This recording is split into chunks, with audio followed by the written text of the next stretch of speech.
এবার এই যে কোরবানিটা, এই কোরবানিটা কোত্থেকে আসলো? আল্লাহ তাআলা বলেছেন, ওয়ালিকুল্লি উম্মাতিন জাআলনা মানসাকা, আমি প্রত্যেক জাতির জন্যই কোরবানি নির্ধারণ করেছি। এখন কোরবানি কোত্থেকে আসলো? এখানে কয়েকটি ঘটনা কোরআনে, হাদিসে, তাফসিরের কিতাবগুলোতে উল্লেখ করা আছে। সর্বপ্রথম কোরবানি সংগঠিত হয়েছিল আমাদের আদি পিতা হযরত আদম আলাইহিস সালামের দুইজন পুত্র হাবিল এবং কাবিল।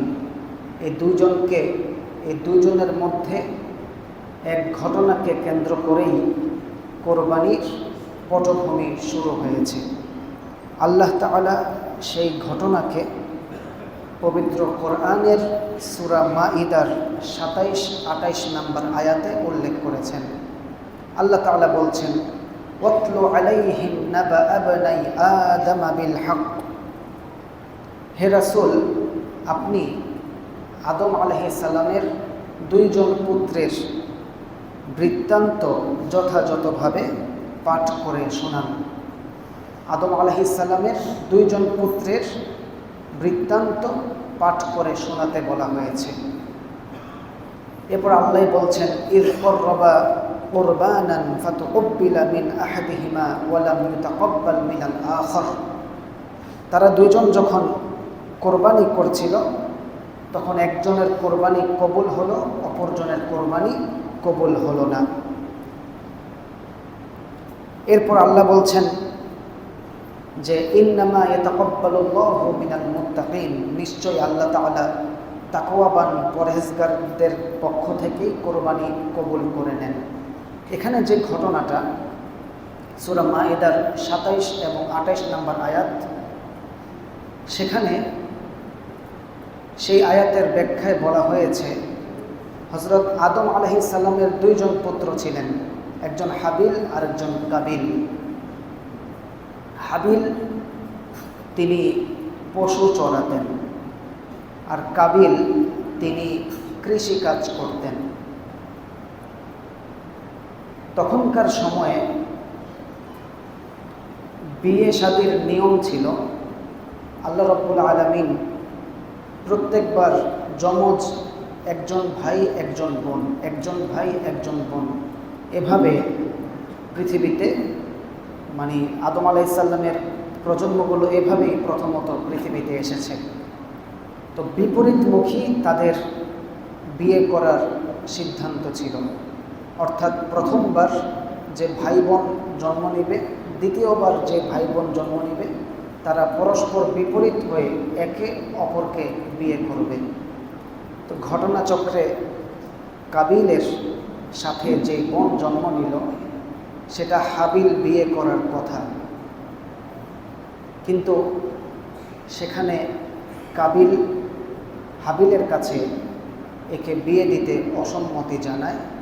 পরে কার সিদ্ধান্তটা সঠিক সেটা জানার জন্য উভয়ে তারা আল্লাহর দরবারে কোরবানি দেওয়ার নিয়ত করল। হাবিল যিনি পশু পালন করতেন, তিনি আল্লাহর রাস্তায় একটি পশু জবাই করার, কোরবানি করার সিদ্ধান্ত নিলেন। আর কাবিল যিনি চাষাবাদ করতেন, কৃষি কাজ করতেন, তিনি কোনো পশু না নিয়ে তার যে কৃষি পণ্যগুলো ছিল, এর মধ্যে যেগুলো নিকৃষ্ট কৃষি পণ্য, অচল কৃষি পণ্য, সেগুলোকে কোরবানি দেওয়ার আত্মত্যাগ দান করার সিদ্ধান্ত নিলেন। অতঃপর আল্লাহ তাআলা কার কোরবানি কবুল করবেন, তখনকার সময় আসমান থেকে আগুনের গোলা এসে যার কোরবানি কবুল করা হতো, সেই কোরবানির পশুর উপরে আগুনের গোলা পড়ত। সে সময় আগুনের গোলা এসে হাবিলের যে পশু সেখানে পড়ল এবং এই পশুটিকে উঠিয়ে নেওয়া হলো এবং জান্নাতে রেখে দেয়া হলো এবং সবাই বুঝতে পারল যে হাবিলের কোরবানি কবুল হয়েছে। এবার কাবিল সে নারাজ হয়ে গেল, রাগ হয়ে গেল। সে তার ভাইকে বলছে, লা আকতুলান্নাক, আমি অবশ্যই তোমাকে হত্যা করব। হাবিল তিনি বলছেন, লা ইন বাসাত্তা ইলাইয়া ইয়াদাকা লিতাকতুলানি, তুমি যদি আমাকে হত্যা করার জন্য হাত প্রসারিত করো, মা আনা বিবাসিতিন ইয়াদিয়া লিআকতুলাক, আমি তোমাকে হত্যা করার জন্য আমার হাত প্রসারিত করব না। ইন্নী আখাফুল্লাহ রব্বাল আলামিন, নিশ্চয় আমি এই মহাবিশ্বের প্রতিপালক আল্লাহকে ভয় করি। এখানে একটি শিক্ষণীয় বিষয়, কেউ যদি গায়ে পড়ে এসে মানুষকে অন্যায়ভাবে হত্যা করতে চায়, যাকে হত্যা করতে চায় সে হচ্ছে মাজলুম, আর যে হত্যা করে সে হচ্ছে জালিম। হাবিল আল্লাহকে ভয় করেন, তাই তিনি বললেন যে লাইন বাসাত্তা ইলাইয়া ইয়াদাকা লিতাকতুলানি মা আনা বিবাসিতি ইয়াদিয়া লিআকতুলাক, তুমি যদি আমাকে হত্যা করার জন্য হাত প্রসারিত করো, আমি তোমাকে হত্যা করার জন্য হাত প্রসারিত করব না, কেননা আমি আল্লাহকে ভয় করি। এই আয়াত থেকে শিক্ষা হচ্ছে, পৃথিবীতে যারাই জুলুম করে কাউকে হত্যা করেছে, নিরপরাধ মানুষকে হত্যা করেছে, নিরুপায় মাজলুমকে হত্যা করেছে এবং তারা প্রতিশোধ নিতে পারেনি, ওই জালেমের কাছে নিজেদের জীবনকে বিলিয়ে দিয়েছেন আল্লাহকে সন্তুষ্টি করার উদ্দেশ্যে, তারা আল্লাহর দরবারে উত্তম প্রতিদান পাবেন। আর যারাই মানুষকে হত্যা করেছে, ওই হত্যার এক ভাগ কাবিলের আমলনামায় তো যাবে, আর এই হত্যাকারীরা কিয়ামতের দিন ভয়াবহ পরিস্থিতির সম্মুখীন হবে। তো এই হলো কোরবানির প্রথম পটভূমি, যেখানে হাবিলের কোরবানিটা আল্লাহ তাআলা কবুল করেছেন এবং কাবিলের কোরবানি আল্লাহ তাআলা কবুল করেননি। এই ঘটনাটি সূরা মাঈদার ২৭ এবং ২৮ নম্বর আয়াতে উল্লেখ করা আছে। এই হচ্ছে কোরবানির প্রচলনের প্রথম ঘটনা। দ্বিতীয় ঘটনা, এটাও পবিত্র কোরআনে উল্লেখ আছে।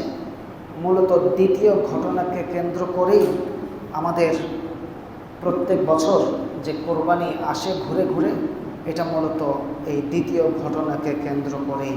আর এই ঘটনাটি হচ্ছে হযরত ইব্রাহিম আলাইহিস সালাম এবং তার পুত্র ইসমাঈল আলাইহিস সালামকে কেন্দ্র করে। বিগত জুমার আলোচনায় আমি বলেছিলাম, ইব্রাহিম আলাইহিস সালামের বয়স যখন ৮৬ বছর, এই বৃদ্ধ বয়সে আল্লাহ তাআলা তাকে ইসমাঈল আলাইহিস সালামকে দান করেন। তখন ইসমাঈল আলাইহিস সালামের জন্ম। এর আগে ইব্রাহিম আলাইহিস সালাম নিঃসন্তান ছিলেন। তো ইসমাঈল আলাইহিস সালাম যখন ধীরে ধীরে হাঁটি হাঁটি পা পা করে, তার বয়সটা যখন ১৩-১৪, তখন ইব্রাহিম আলাইহিস সালামের বয়স ৯৯ কিংবা ১০০। এমন এক সময় ইব্রাহিম আলাইহিস সালাম একদিন স্বপ্নে দেখতে পেলেন। নবী রাসূলদের স্বপ্ন এটা আমাদের মতো স্বপ্ন নয়। নবী রাসূলদের স্বপ্ন আল্লাহ প্রদত্ত ওহীর অন্তর্ভুক্ত। ওনারা যেটা স্বপ্নে দেখতেন বাস্তবে সেটাই হতো। ৮ জিলহজ মাসের ৮ তারিখ রাতে ইব্রাহিম আলাইহিস সালাম স্বপ্নে দেখতে পেলেন যে তিনি তার পুত্র ইসমাঈলকে জবাই করছেন স্বপ্নের মধ্যে। তিনি ঘুম থেকে উঠে ভাবতে লাগলেন যে এটা আমি কি দেখলাম। এরপরের রাত ৯ জিলহজ রাতে তিনি আবারও দেখতে পেলেন যে তিনি তার পুত্র ইসমাঈলকে জবাই করছেন। ১০ জিলহজ একই স্বপ্ন দেখলেন। এই জন্য ৮ জিলহজ ইব্রাহিম আলাইহিস সালাম স্বপ্নে দেখেছেন এই জন্য এই দিনটাকে বলা হয় ইয়াউমুত তারউইয়া, স্বপ্ন দেখার দিন। দ্বিতীয় দিনকে বলা হয় ইয়াউমে আরাফা, জানার দিন, পরিচয় হওয়ার দিন। অর্থাৎ দ্বিতীয় দিনের স্বপ্ন দেখার পর তিনি বুঝতে পারলেন এটা আল্লাহর পক্ষ থেকে নির্দেশনা এসেছে। আর দশম জিলহজের 10 তারিখ, একে বলা হয় ইয়াউমুন নাহর, কোরবানির দিন। তো তিনি তার স্বপ্নকে বাস্তবায়ন করার উদ্দেশ্যে যখন স্বপ্নে দেখলেন, টানা 3 দিন এই স্বপ্ন দেখার পর তিনি বুঝতে পারলেন আল্লাহর পক্ষ থেকে আরও একটি পরীক্ষা এসেছে। আল্লাহ তাআলা সেই ঘটনা পবিত্র কোরআনের সূরা সফফাত অর্থাৎ সূরা ইয়াসিনের পরের সূরা, সেখানে উল্লেখ করেছেন 102 নম্বর, 3 নম্বর, 4 নম্বর, 5 নম্বর আয়াতগুলোতে। আল্লাহ তাআলা বলছেন, ফালাম্মা বালাগা মাআহু সাইয়া, যখন ইসমাঈল আলাইহিস সালাম হাঁটাহাঁটির বয়স হলো, দৌড়াদৌড়ের বয়স হলো, 13-14 বছরের ছেলেরা দৌড়াদৌড়ি বেশি করে। ফালাম্মা বালাগা মাআহু সাইয়া, যখন ওই ইসমাঈল আলাইহিস সালাম তার পিতার সাথে চলাফেরা করার বয়সে পৌঁছল, তখন আল্লাহ তাআলা স্বপ্ন দেখালেন ইব্রাহিম আলাইহিস সালামকে। তিনি সেই স্বপ্ন বলছেন তার পুত্রকে, ইন্নী আরা ফিল মানামি আন্নী আযবাহুকা ফানজুর মাযা তারা। ইয়া বুনাইয়া, হে আমার ছেলে।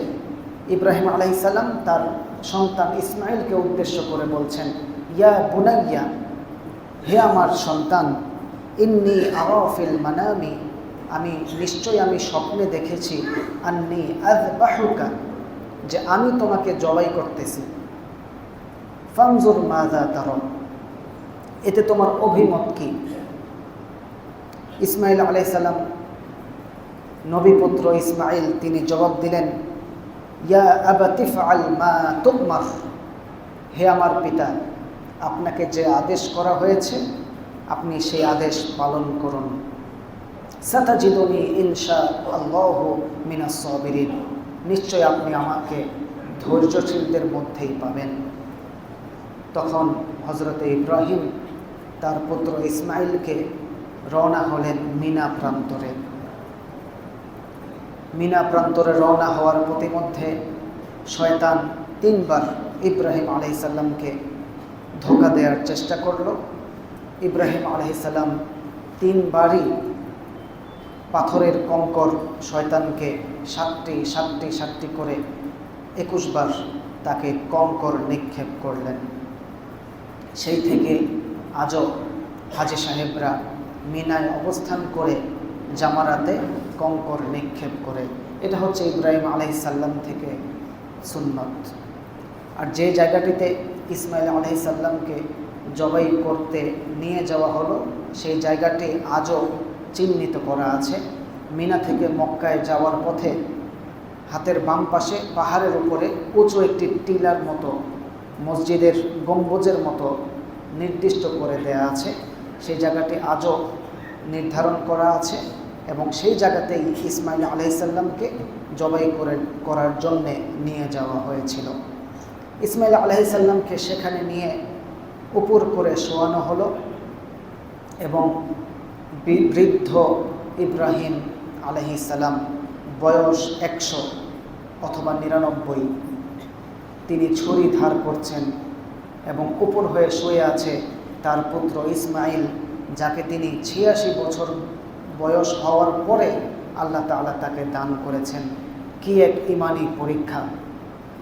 সেখানে আল্লাহ তাআলা যখন ইব্রাহিম আলাইহিস সালামের এই অবস্থা দেখলেন, তখন আল্লাহ তাআলা তাকে ডাক দিলেন, ওয়ানাদাইনাহু আইয়া ইব্রাহিম, হে ইব্রাহিম, কদ সাদ্দাকতার রুইয়া, নিশ্চয়ই তুমি তোমার স্বপ্নকে সত্যায়িত করেছ।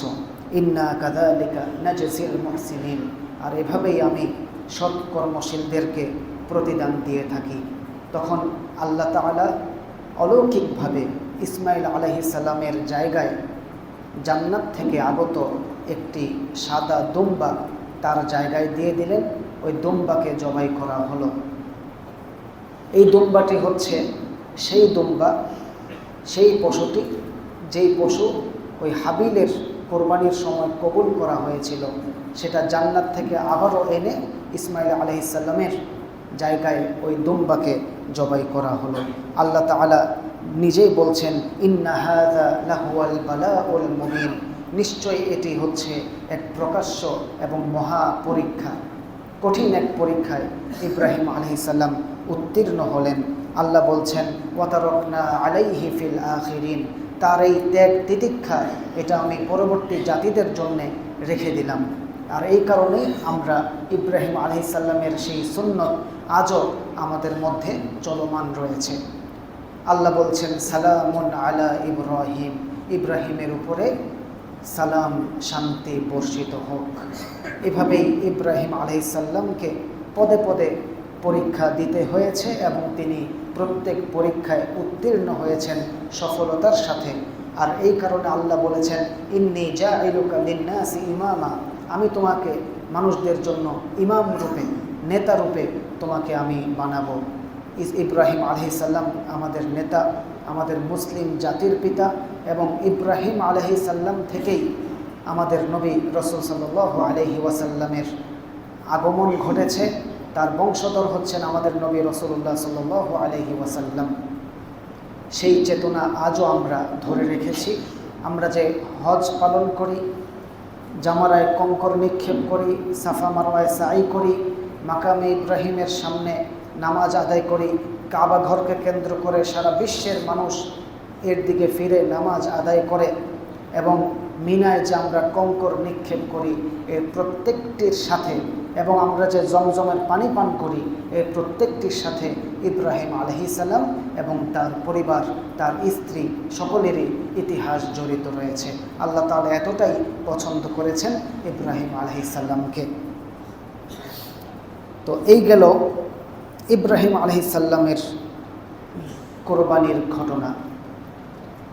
এবার কোরবানির প্রচলনটা আমাদের নবী, বিশ্বনবী হযরত মুহাম্মদ মুস্তাফা সাল্লাল্লাহু আলাইহি ওয়াসাল্লাম, তার যুগে কিভাবে কোরবানির ঈদ আসলো।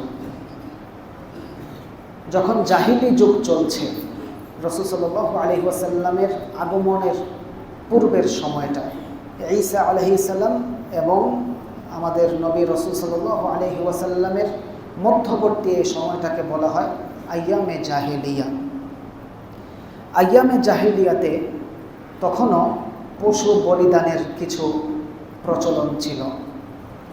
এই প্রচলিত উৎসবকে একটাকে বলা হতো আতিরা, আরেকটাকে বলা হতো ফারা। আতিরা এবং ফারা এগুলো রজব মাসে পালন করা হতো। রাসূল সাল্লাল্লাহু আলাইহি ওয়াসাল্লাম বললেন, লা ফারআ ওয়ালা আতিরা, ইসলামে কোনো ফারা নেই, কোনো আতিরা নেই। ফারা হলো তাদের যে পালিত উট ছিল, উটের প্রথম বাচ্চাটা জন্ম নিলে ওই উটের বাচ্চাটাকে জবাই করে তারা তাদের দেবদেবীদের নামে উৎসর্গ করত, এটাকে বলা হয় ফারা। আর আতিরা ছিল রজব মাসে তারা এক বিশেষ ধরনের পশু জবাই করত, এটাকে বলা হতো আতিরা। জবাই করে ওই পশুর রক্ত তাদের সন্তানের মাথায় মেখে দিত, কিংবা তাদের দেবদেবীদের সামনে ওই পশুটাকে রাখা হতো। রাসূল সাল্লাল্লাহু আলাইহি ওয়াসাল্লাম জাহিলি যুগের এই শিরকি কর্মকাণ্ডকে দূর করে তিনি বললেন, লা ফারআ ওয়ালা আতিরা, কোনো ফারা নেই, কোনো আতিরা নেই। এই দুটি হচ্ছে পশু বলিদানের নাম, একটার নাম ফারা আর একটার নাম আতিরা। সহিহ বুখারীর 5473 নম্বর হাদিসে এই কথা উল্লেখ আছে। এরপরে আল্লাহ থেকে, আল্লাহ রাব্বুল আলামিনের পক্ষ থেকে রাসূল সাল্লাল্লাহু আলাইহি ওয়াসাল্লাম কোরবানির নির্দেশ পেলেন। আবু দাউদ শরীফের 2789 নম্বর হাদিসে রাসূলুল্লাহ সাল্লাল্লাহু আলাইহি ওয়াসাল্লাম বলেছেন, উমিরতু বিয়াউমিল আযহা ঈদান, আমি কোরবানির দিনকে ঈদ উদযাপন করার নির্দেশ প্রাপ্ত হয়েছি। জাআলাহুল্লাহু আযজা ওয়া জাল্লা লিহাযিহিল উম্মাহ, আল্লাহ তাআলা এই দিনকে উম্মতের ঈদের দিন হিসেবে নির্ধারণ করেছেন। তখন থেকেই কোরবানির ঈদের প্রচলন শুরু হলো। রাসূলুল্লাহ সাল্লাল্লাহু আলাইহি ওয়াসাল্লাম মদিনাতে একটানা 10 বছর জীবনযাপন করেছেন এবং মদিনাতে ইন্তেকাল করেছেন। এই 10 বছরের কোনো বছর তিনি কোরবানি বাদ দেননি, ছেড়ে দেননি। টানা 10 বছর তার জীবনের শেষ 10টি বছরের প্রতি বছরই রাসূল সাল্লাল্লাহু আলাইহি ওয়াসাল্লাম কোরবানি করেছেন এবং সেই ধারা আজও অব্যাহত আছে। এই হচ্ছে কোরবানির ইতিহাস।